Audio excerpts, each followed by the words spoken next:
you. We're gonna get you. Not another peep.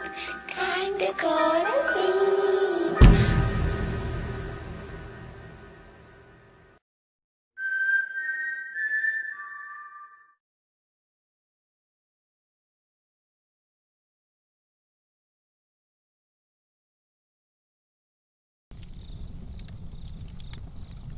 « 1866. Un couple, les Ingrida, habitait dans une maison dans une ville nommée Armel. Ils y étaient heureux, mais quelquefois ils partaient en week-end dans une belle demeure, non loin de leur ville. Dorian et Marthe Ingrida avaient comme enfants des jumelles, baptisées Bérénice et Adèle. Elles se ressemblaient tant. Les mêmes cheveux châtains comme leur mère, les mêmes yeux verts comme leur père, si bien qu'il fallait une coiffure pour les reconnaître. Les nattes pour Bérénice, un petit chignon pour Adèle. La préférée de leur père, c'était Bérénice. Cela arrivait qu'elles fussent vêtues de la même robe. La famille était heureuse et juste heureuse. Du moins, jusqu'à ce jour. Ce jour-là, les Ingrida restaient dans leur maison d'occasion. Le père était avec son ami Octave. Les petites s'ennuyaient car elles ne connaissaient pas cet homme qui discutait avec leur père. Elles avaient seulement prononcé un bonjour et rien de plus. Alors, Marthe leur proposa d'aller un peu dehors, non loin de leur résidence. Elles étaient habillées d'une robe jaune et moutarde à manches longues et portaient sur la tête un chapeau moutarde à voilette. Les jumelles, elles, étaient vêtues d'une robe lavande et blanche. Bérénice était coiffée d'un canotier à ruban lavande et Adèle d'une capeline blanche. Les jumelles s'amusaient. Marthe les contempla, souriante. Soudain, Bérénice s'arrêta. Elle regarda autour d'elle et se parla. « Vous n'avez pas la moindre idée de ce que je ressens depuis 6 nuits maintenant. » Adèle et sa mère furent terrorisées. « Bérénice » demanda Marthe, « que veux-tu dire ?» La fille la regarda. « Cela fait 6 nuits que je fais des cauchemars. Ils me crient horriblement que je dois me joindre à eux. Maintenant, je leur obéis. » En effet, elle fit la nuit des cauchemars où des fantômes la suppliaient de venir avec eux, sinon ils la tortureraient horriblement.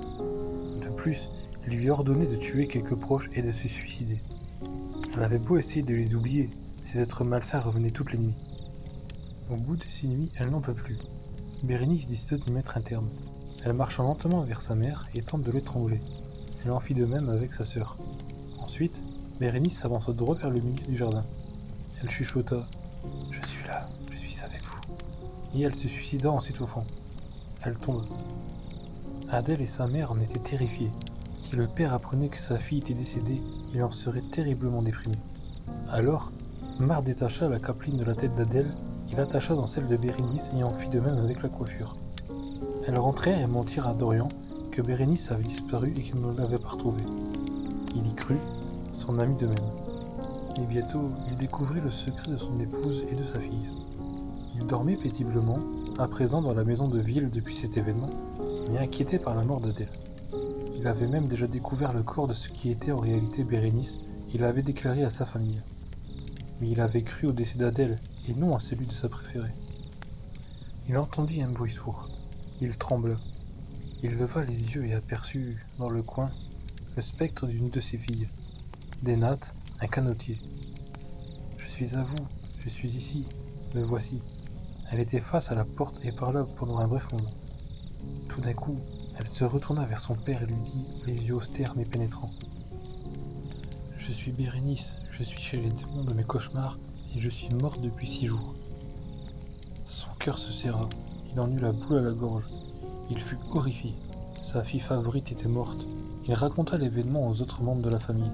Elles avouèrent que oui, c'était un secret pour ne pas le traumatiser.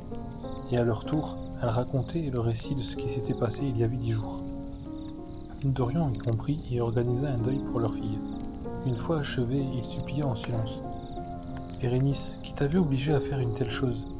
Il espère qu'elle ne fût plus jamais un malsain esprit. » Sauf qu'une nuit, Dorian fut réveillé par un son, ou peut-être une voix, assez forte pour distinguer les mots « Je veux encore le faire ». Il en resta cloué à son lit, anxieux, tout en fixant sa droite. Marthe dormait toujours. Un cri bas se fit entendre dans la chambre des jumelles. Il se leva et courut vers la pièce et découvrit Adèle, affolée, à terre, victime d'hallucinations. Haletante et hurlant. « Elle a essayé de me tuer. Bérénice, arrête !» Son père vint vers la fillette de 11 ans et essaya de la calmer. « Adèle, calme-toi. Qui t'a dit? Qui t'a fait du mal?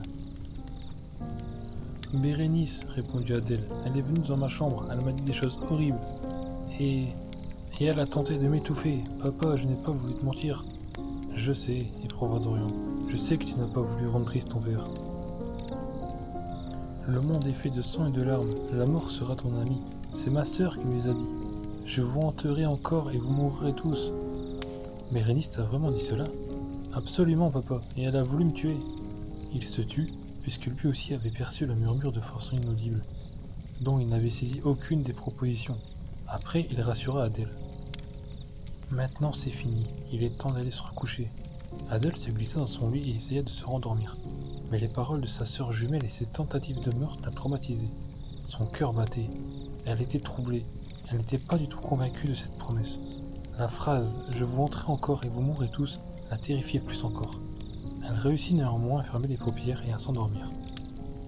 Hélas, l'événement se reproduisait. Sauf qu'en plus, la famille avait découvert des messages un peu partout dans le logement.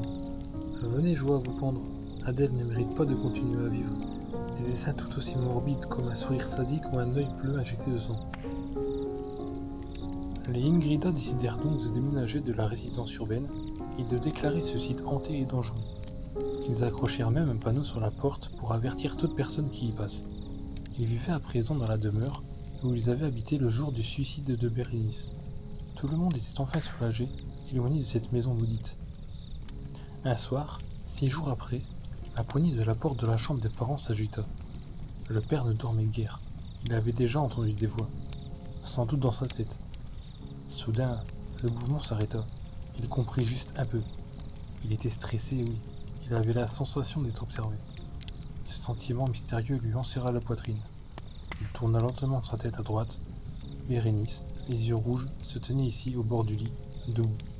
Adèle est avec nous. Elle les avait retrouvés. 1, 2, someone's calling you. 3, 4, better check the app store. 5, 6, better pick up quick.